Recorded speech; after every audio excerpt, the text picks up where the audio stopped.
Jadi sebelum saya mulai dengan kesepakatan forum diskusi kita hari ini, saya punya satu pantun. Pulang ke rumah berjumpa ibu, tidak pulang jadi rindu.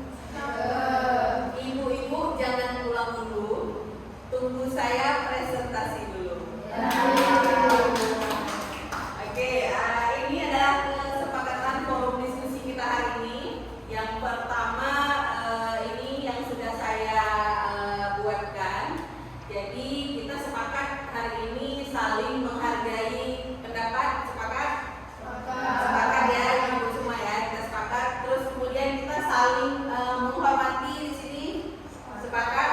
Sepakat ya semuanya. Kemudian HP mohon disenyapkan. Sepakat? Ada penambahan lagi? Sudah cukup ya. Cukup 3 jam mungkin hari ini ya. Nah, ini adalah budaya positif. Jadi salah satu budaya positif yang sudah terbiasa kita lakukan di sekolah kita adalah menyambut anak-anak kita dengan sapa, senyum, dan salam. Jadi di SMA kita ini sudah kita budayakan senyum, sapa, dan salam itu. Jadi budaya positif ini adalah sebuah konsep yang mengacu pada nilai, keyakinan, kebiasaan yang positif serta mendukung pertumbuhan dan perkembangan individu dalam suatu lingkungan. Jadi budaya positif itu sesuatu hal yang kita yakini, yang kita sepakati bersama, yang kita jalankan bersama. Jadi budaya positif selain yang saya katakan tadi, selain yang terlihat dari gambar, apa salah satunya yang sudah kita terapkan di sekolah kita bersama? Apa Messi? Nah, budaya positif yang sudah kita lakukan di sekolah kita. Termasuk kayak contoh Di gambar ya. Nah, selain itu mungkin apa? Hadir ke kelas tepat waktu. Terus kemudian ada lagi apa misalnya? siswa menyapa guru dengan salam. Ya, tidak hanya kita yang menyapa, tapi siswa juga ikut menyapa kita dengan memberi salam ya. Mungkin ada lagi? Oke, next ya. Nah, ini adalah hal yang akan kita pelajari pada hari ini. Di sini guru kita sendiri memiliki peran yang sangat penting dalam membangun dan membudayakan nilai-nilai positif yang ada di sekolah. Bahwasanya dari guru, ya, guru sendiri yang memberikan contoh-contoh positif tersebut. Setelah kita memberikan contoh, kemudian akan ditiru oleh anak-anak. Sama seperti halnya kita di rumah. Kita di rumah memberikan contoh kepada anak kita. Kemudian anak kita akan melihat tingkah laku kita, maka dia akan mencontoh. Anak-anak di sekolah kita juga sama. Mereka melihat tingkah laku, pola perilaku guru sebagaimana. Jadi itu yang akan dicontoh oleh anak kita. Kemudian di sini konsep-konsep inti yang akan kita terapkan di sekolah kita. Yang pertama ada disiplin positif. Kemudian ada motivasi perilaku manusia. Kemudian ada keyakinan sekolah dan kelas. Kemudian ada kebutuhan dasar manusia. 5 posisi kontrol dan segitiga restitusi. Nah, kita akan bahas pertama disiplin positif. Ada nggak contoh hal kecil yang ibu-ibu sadari itu merupakan disiplin positif yang selama ini sudah ibu lakukan? Misalnya di kelas gitu, memberi salam misalnya ya, kemudian berdoa disiplin positif. Terus kemudian menjaga ketertiban ya, misalnya menjaga kebersihan kelas itu adalah disiplin positif yang selama ini sudah kita terapkan di sekolah kita. Oke. Kemudian di sini ada disiplin positif itu bertujuan untuk menanamkan nilai-nilai positif seperti tanggung jawab, empati, hormat, kerjasama kepada siswa. Jadi sikap tanggung jawab, empati, dan hormat ini yang akan kita tanamkan pada siswa melalui disiplin positif. Kemudian meningkatkan motivasi siswa. Jadi dengan adanya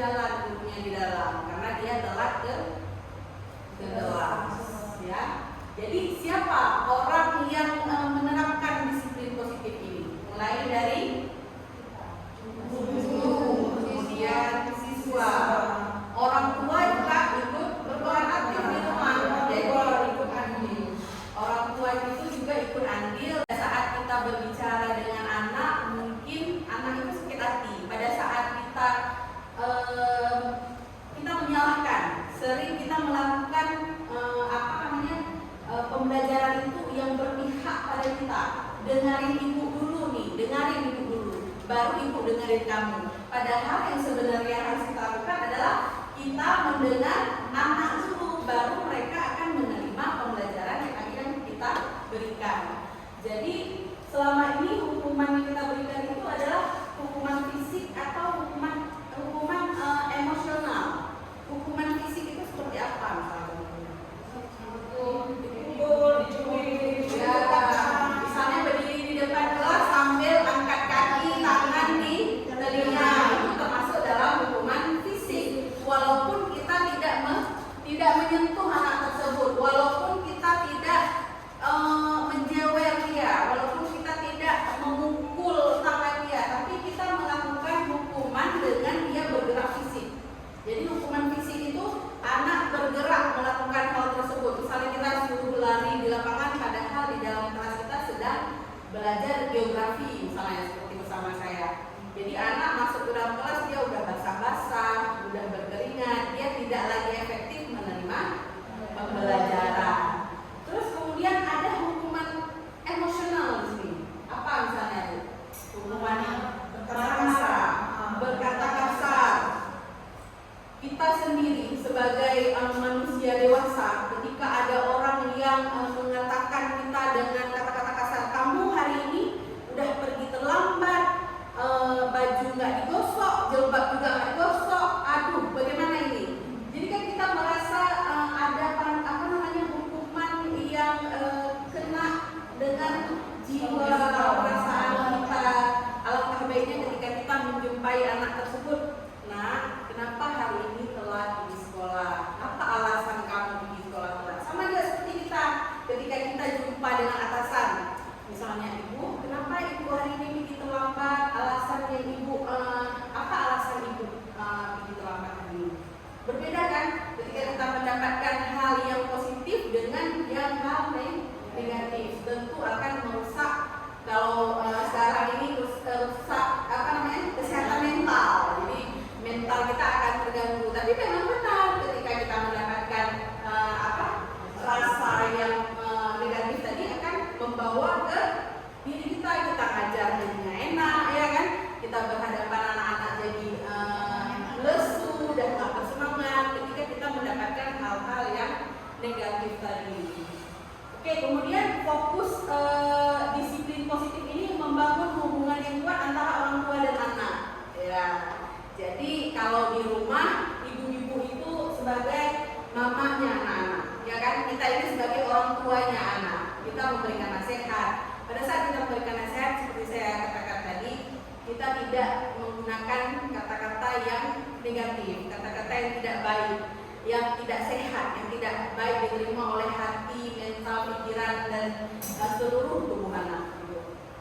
Kemudian tugas kita di sekolah apa? Sama juga, ya kan? Apalagi seorang wali kelas. Seorang wali kelas itu dia sama artinya sebagai seorang yang bisa ya. Jadi mama kedua di sekolah, semua wali kelas. Bu Lisa nanti kalau ada anaknya yang nggak bangun ke sekolah untuk belajar, Bu Lisa pergi ke rumahnya, bangunin dia. Kalau zaman dulu itu ada UN ya, Bu ya. UN itu kan kalau ada anak yang terlambat untuk pergi sekolah, guru jemput ke rumahnya. Terus kemudian kalau ada anak-anak yang nggak punya jajan, kita lihat dia kelaparan, pasti kita akan setidaknya ngasih lah, ya, ngasih uang gitu kan, untuk dia supaya menahan rasa laparnya di hari itu. Jadi fungsi wali kelas itu sangat luar biasa ya, sebagai pengganti orang tua di sekolah. Orang tua kedua di sekolah. Ini jadi membantu anak-anak untuk memahami konsekuensi alami dari tindakan mereka. Jadi tugas kita membuat mereka paham akan hal yang mereka lakukan. Gitu. Misalnya pada saat anak memakai sepatu berwarna pink ke sekolah, kita tanya dulu sama anak, kenapa anak pakai sepatu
ya dan kita rasakan ya, mereka sekarang lebih canggih daripada yang saya.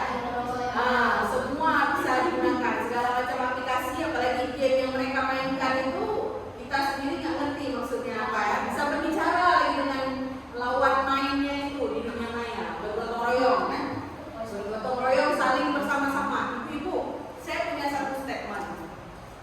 Kalau anak-anak di dalam sebuah pembelajaran mereka sedang belajar nih bersama, bukan ujian, bukan kita mengadakan tes segala macam, boleh nggak dia saling menyontek dengan temannya? Kalau menurut ibu, Bukan ujian. bukan saling menyontek ya, saling bekerja sama. Kalau menurut saya menyontek itu tidak boleh. Jadi kalau berkolaborasi ketika pikiran apa itu boleh. Ya benar ya. Kata menyontek itu tadi ya. Kalau menyontek berarti menjiplak ya. Menjiplak berarti mengcopy paste gitu. Apa yang dikerjakan teman A juga yang dibuat anak. Tapi ketika dia berkolaborasi, oh lihat itu pendapat kawan. Oh pendapat saya seperti ini. Itulah globalisasi. Nah itu namanya bergotong royong ya, berkolaborasi bersama, bekerja sama, menghargai ya, saling menghargai yang bisa. Kemudian anak-anak kita inginkan dia kreatif yang bagaimana? Apa yang harus dilakukan anak-anak? Mencoba hal yang baru ya, membuat terobosan baru kayak tadi timpan. Timpan pada dasarnya isi di dalam timpan itu adalah kelapa atau sisanya, tapi dengan inovasi dan kreativitas mereka membuat timpan rasa tahu, membuat timpan rasa coklat, ya kan, rasa teh tea. Jadi hal-hal yang mereka inginkan ada di dalam makanan tersebut bisa ada karena kreativitasan mereka. Kemudian bernalar kritis, apa yang kita harapkan pada anak? Dia jadi berpikir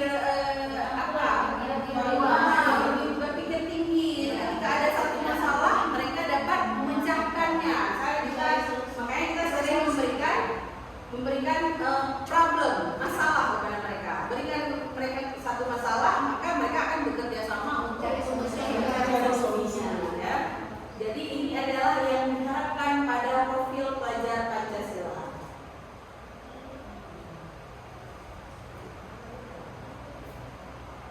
Nah, boleh sekarang kita ibu berdiri.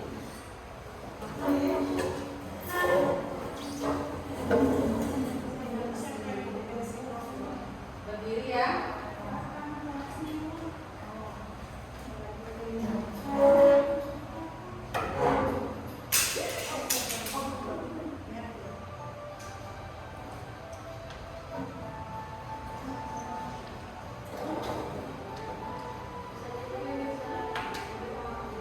Belajar Pancasila, beriman dan bertakwa pada Tuhan Yang Esa dan berakhlak mulia, kebinekaan global, gotong royong mandiri, kreatif dan bernalar kritis. Belajar Pancasila, beriman dan bertakwa pada Tuhan Yang Esa dan berakhlak mulia, kebinekaan global, gotong royong mandiri, kreatif dan bernalar kritis. Next selanjutnya adalah motivasi perilaku manusia, ya. Jadi kita sebagai manusia itu harus ada motivasi untuk melakukan diri itu seperti apa sih? Nah, yang pertama ada motivasi intrinsik di sini. Intrinsik itu berarti motivasi dari dalam diri kita, ya, dari dalam diri kita. Motivasi ini berasal dari dalam diri. Ketika seseorang melakukan sesuatu karena merasa senang, puas, ya, kemudian tertantang dengan aktivitas tersebut. Misalnya contohnya pada anak, ketika kita memberikan satu permasalahan pada anak, memberikan satu tugas. Anak merasa ketika tugas itu sesuai dengan konsep pikiran dia, apalagi kita menggunakan HP, ya kan, pasti mereka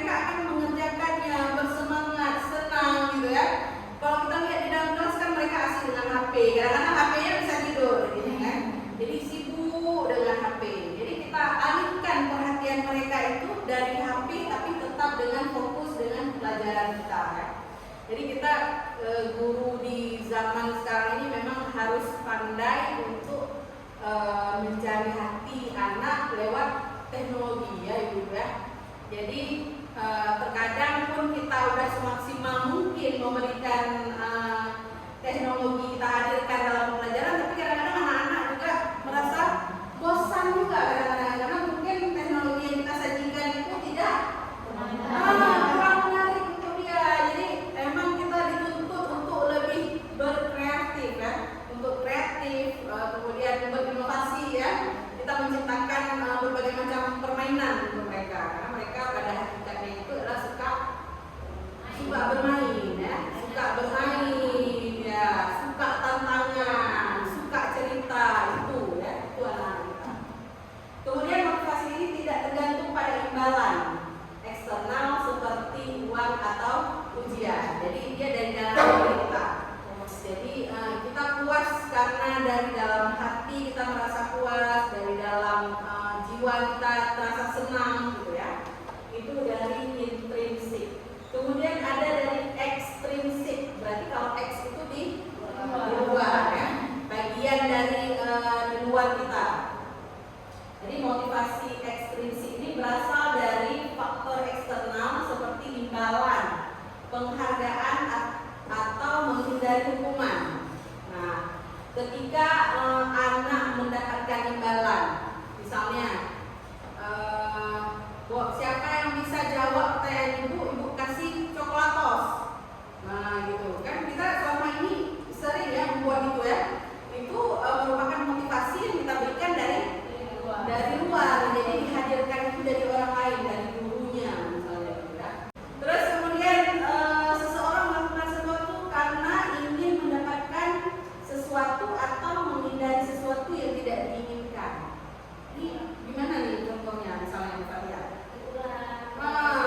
Dia melakukan hal tersebut karena menghindari teguran. Ini juga ya. Ini 3 motivasi perilaku manusia untuk menghindari ketidaknyamanan yang tadi Bu Fatia katakan, untuk menghindari hukuman. Jadi kita termotivasi karena kita nggak mau dihukum nih, jadinya pergi cepat ya. Kemudian untuk mendapatkan imbalan atau penghargaan dari orang lain. Misalnya dapat imbalan. Apa contohnya misalnya Bu Eva Munira? Contohnya kita mendapat imbalan atau penghargaan, termotivasi.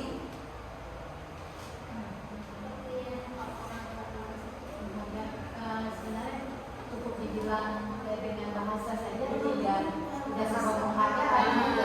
Tidak mesti barang, tidak mesti ada ini ya, tidak mesti ada. Cukup dikatakan, waduh ibu terima kasih sekali hari ini ya. Terima kasih. Kita itu kadang-kadang suka lupa ya sama kata terima kasih untuk orang lain ya. Padahal terima kasih itu adalah juga sebuah penghargaan. Ibu-ibu masih ingat nggak di zaman COVID kemarin wali kelas yang punya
nih yang akan ibu-ibu yakini bersama anak-anak ibu tercinta, baik sebagai guru mapel maupun sebagai wali kelas.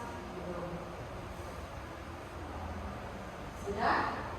Jangan lupa dikirim ya, ditambahkan kemudian dikirim. Bisa?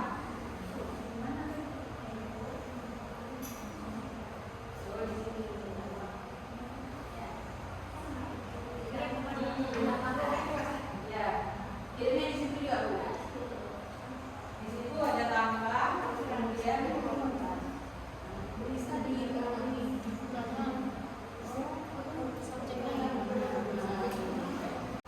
apa kira-kira Presti?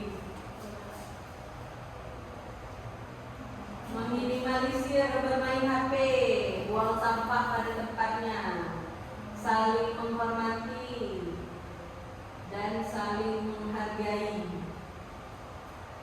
Terus kemudian dia dilarang menggunakan HP, membaca doa sebelum belajar. Hargailah dan hormati guru dan sesama teman. Menjaga toleransi.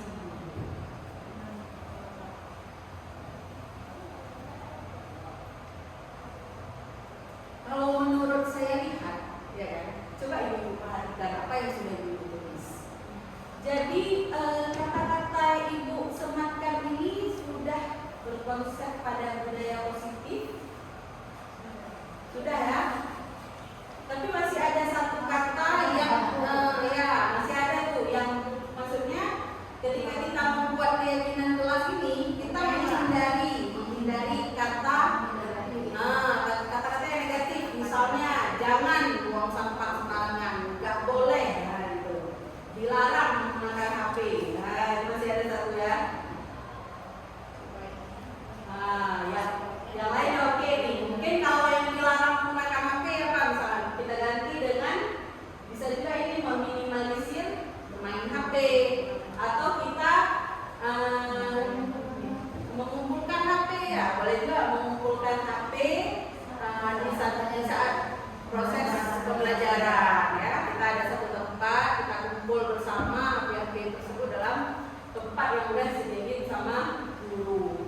Nah, ini proses pembelajaran seperti ini juga bisa diterapkan ketika ibu-ibu mau mengajar apapun itu misalnya.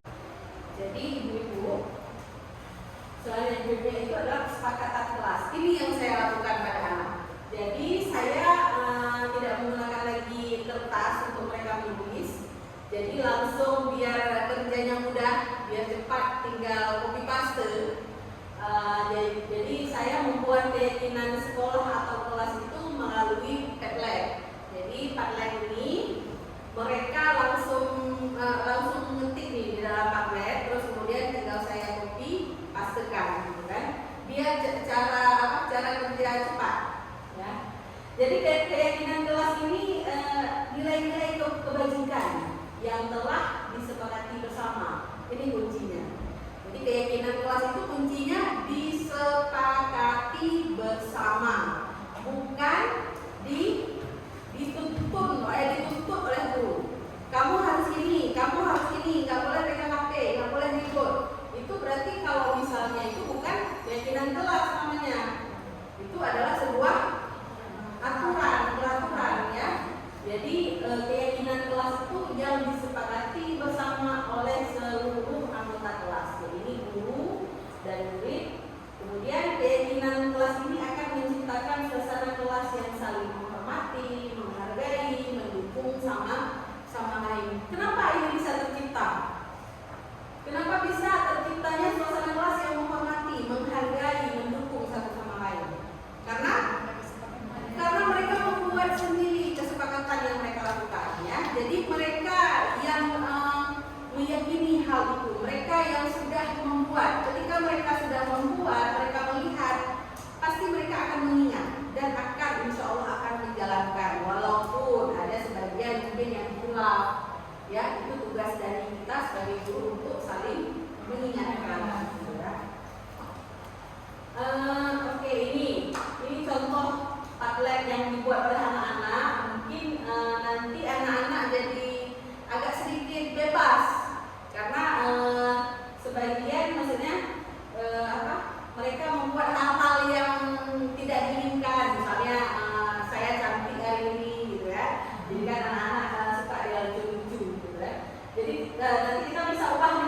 ubah nih semua, bisa kita ada yang kita hapus, ada yang kita tinggalkan gitu ya. Jadi ini yang sudah saya tandai dengan warna hijau, berarti mereka sudah menyepakati bersama, dan ini adalah kata-kata maksudnya yang memang keyakinan kelas, bukan di luar dengan keyakinan kelas. Nah, ini mereka pada saat sedang mengisi Padlet, ya, mulai sedang mengisi Padlet, kemudian itu adalah keyakinan kelas kata. Kebetulan kelas ini adalah kelas asuhan saya sebagai wali kelasnya.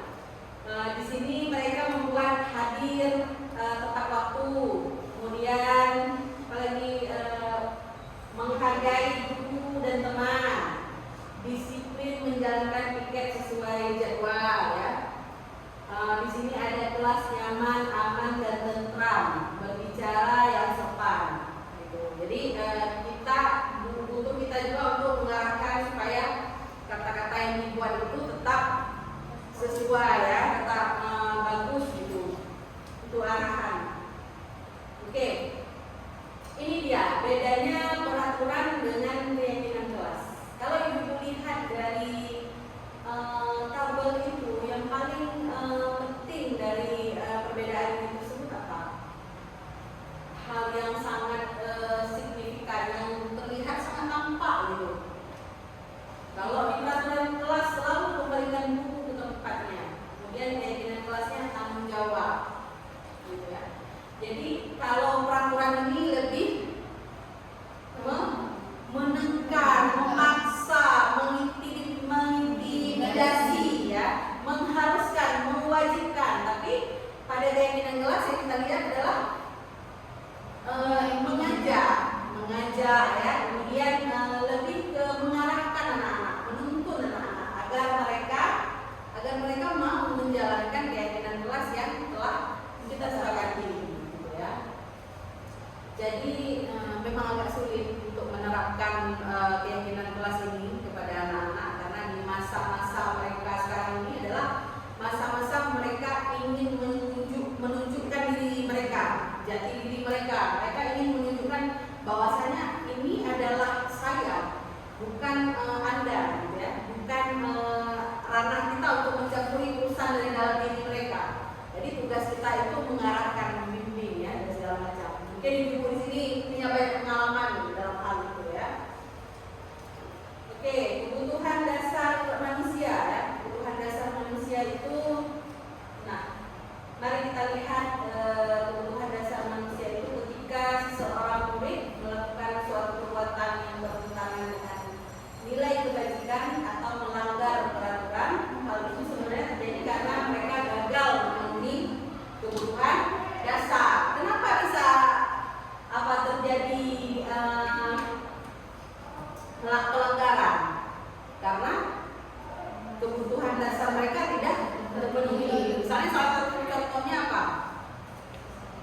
Kasih sayang, ya. Contohnya misalnya kasih sayang. Ketika anak di rumah mungkin kurang kasih sayang, jadi di sini di sekolah dia terlihat caper, ya, bisa terlihat banyak bertingkah, membuat tingkah yang aneh-aneh supaya dia diperhatikan oleh guru. Hal itu didasari karena dia kurang perhatian dari orang tuanya.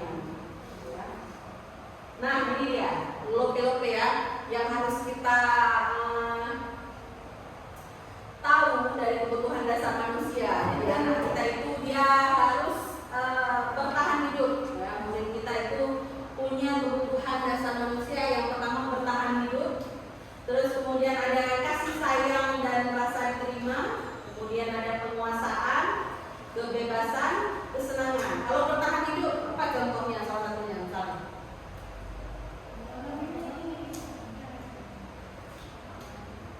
apa contohnya? Misalnya kalau apa tadi untuk bertahan hidup, apa yang ini?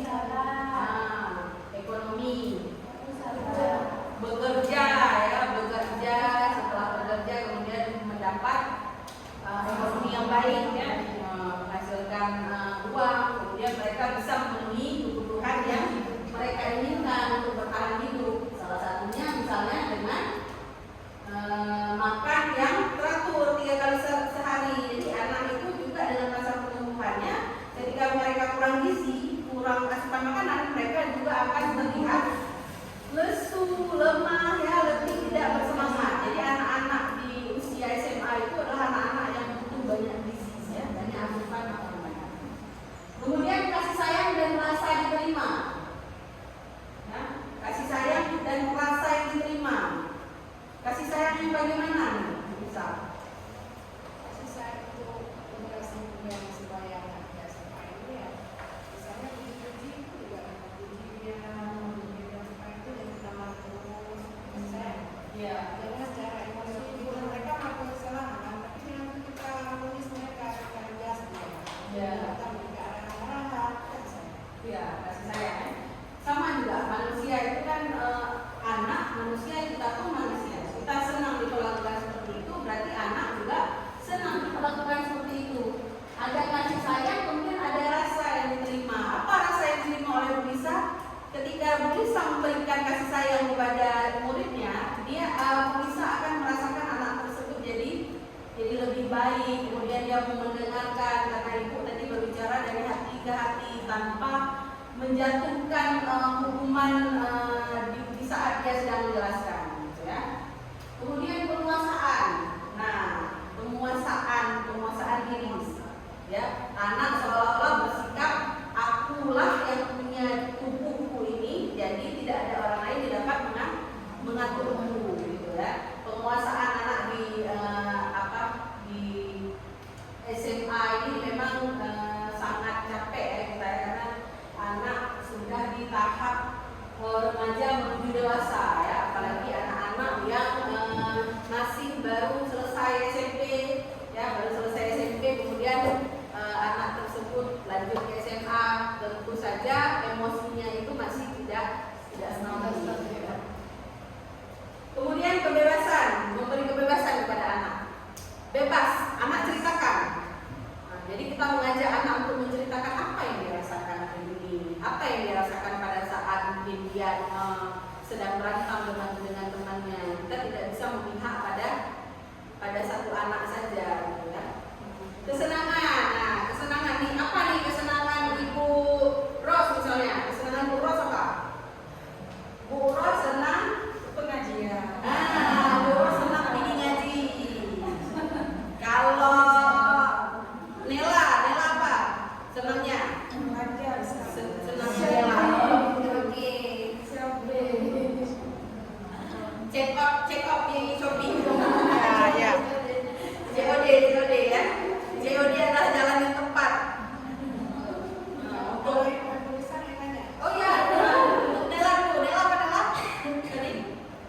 Bisa memberikan self-reward gitu. Oh, Nela suka memberikan self reward, memberikan penghargaan untuk dirinya sendiri. Kalau Polisa traveling and shopping. Jangan lupa budgetingnya 1 M cukup ya. Lebih ya. Kalau Ibu Hesti apa Bu Hesti? Makan. Jadi beda orang yang beda-beda kesenangan. Kuliner ya. Kuliner mungkin dengan jalan-jalan kuliner bareng suami gitu ya, bareng anak bisa membawa kesenangan ya. Beda-beda pribadi, beda kesenangan ya. Nah, ini ada satu kasus ya. Saya sengaja mencantumkan nama saya sendiri agar tidak terjadi kesalahpahaman. Mungkin boleh dibaca ya Ibu. Ibu Diva ini adalah guru yang sedang bingung menghadapi ulang salah satu muridnya di kelas, namanya Arfan. Nah, jadi beberapa anak telah mengeluh Arfan ini seringkali meminta bekal makan siang karena mereka dengan paksa. Ya. Jika Anda menghadapi situasi seperti Ibu Diva, apa yang akan Anda lakukan? Menurut Anda, kira-kira apa alasan Arfan melakukan hal itu? Nah, apa nih? Kira-kira yang Ibu akan lakukan ketika menghadapi si Arfan yang bekalnya itu suka minta-minta punya kawannya. Ya, pertanyaan dulu menyelidiki kenapa? Ya, menyelidiki dan ya kita gali penyebabnya. Oh, mungkin penyebabnya apa Bapak? Mungkin atau enggak, mungkin bekal yang disiapkan oleh orang tuanya itu kurang menarik. Kurang sesuai. Kurang sesuai dengan keinginan Arfan. Arfan sukanya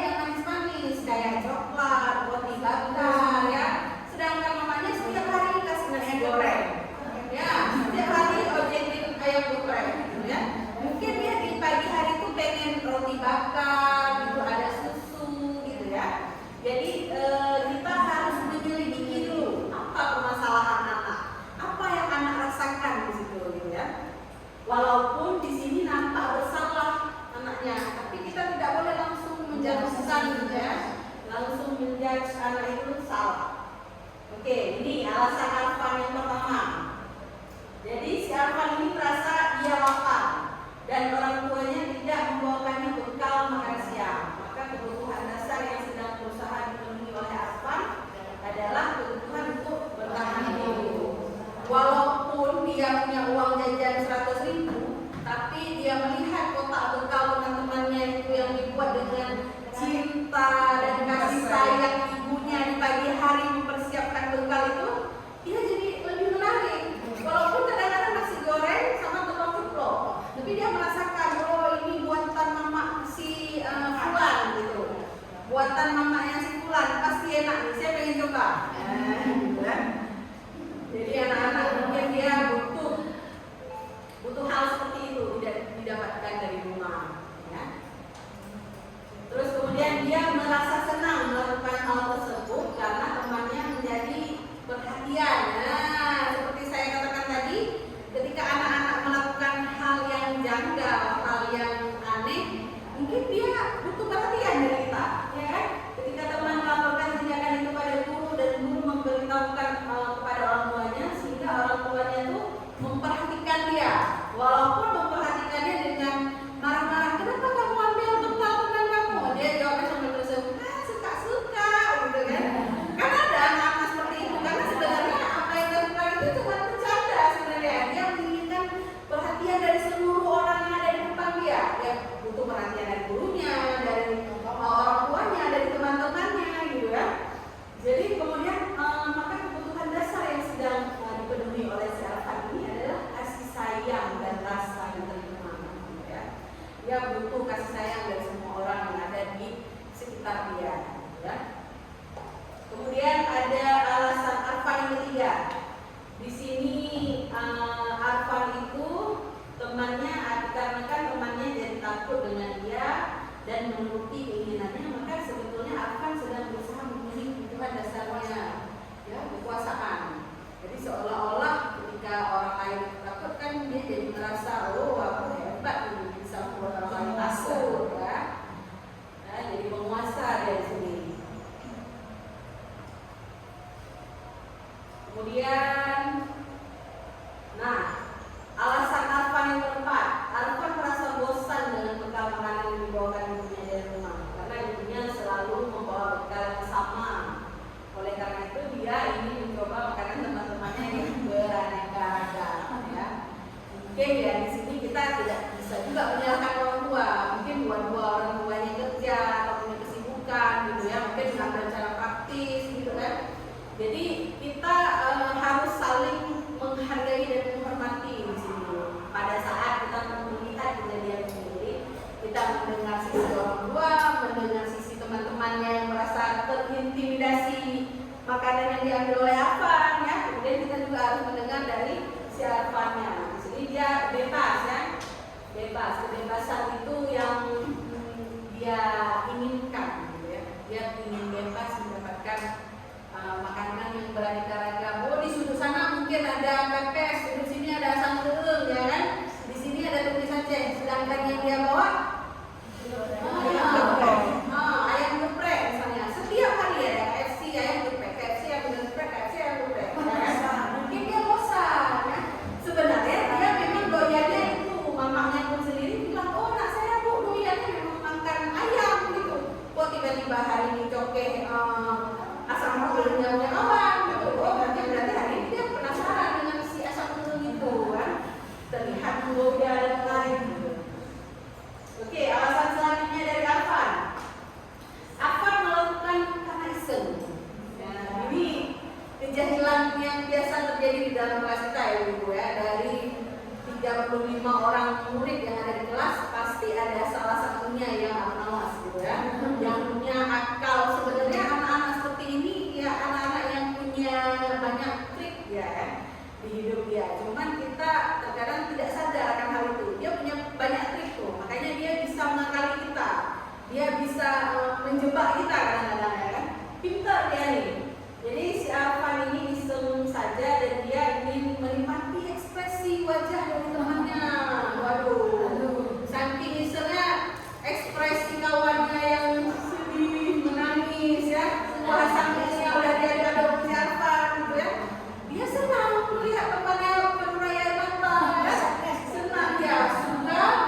kan sedih tuh orang lain makanan yang dia sampai senyum ketawa sambil makan. Masya Allah. Jadi luar biasa Syafani. Maka berarti Afan sedang berusaha memenuhi kebutuhan akan kesenangannya. Jadi kesenangan yang membuat orang lain menderita, ya. Susah. Ya. Ini butuh, kalau ada siswa kita seperti ini, kita berarti butuh apa namanya, perhatian yang luar biasa. Anak-anak hebat. Ini dia 5 posisi kontrol. Ibu-ibu mau kita senang-senang dulu sedikit? Boleh ya?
Membuat rasa bersalah, teman pemantau, manajer.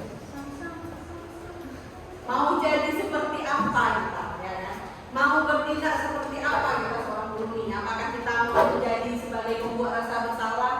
Yang bagaimana pembuat rasa bersalah? Nah, gara-gara kamu nih, ibu jadi telat hari ini, telat masuk kelas, ibu ngajar dikasih ulangan, semua gara-gara kamu. Iya kan? Terakhir anaknya bukan malah dia termotivasi untuk masuk kelas cepat, tapi dia terasa bersalah, ya. Dia dibuat menjadi pembuat rasa bersalah. Kemudian dia menghukum gurunya. Oh, kamu hari ini tidak mengerjakan PR, kamu tulis di buku kamu itu, saya tidak akan mengulanginya lagi. Saya tidak akan mengulanginya sampai ke buku. Terakhir anak tidak fokus lagi dalam pembelajaran. Sama seperti teman. Kalau teman itu tadi kita, kalau teman bagaimana posisinya? Kita di luar kelas saja boleh sebagai teman, ya. Mungkin kalau di dalam kita ya mendengarkan apa yang mereka inginkan, ya. Kemudian pemantau. Nah, pemantau nih guru. Oh, ibu tadi lihat kamu begadang gini-gini, ya. Itu pemantau. Ibu ini berarti suka melihat, suka memantau. Ya. Yang harus kita lakukan adalah sebagai manajer, ya. Jadi si manajer ini, nah ini kata-katanya nih, kata-kata dari si penghukum tadi.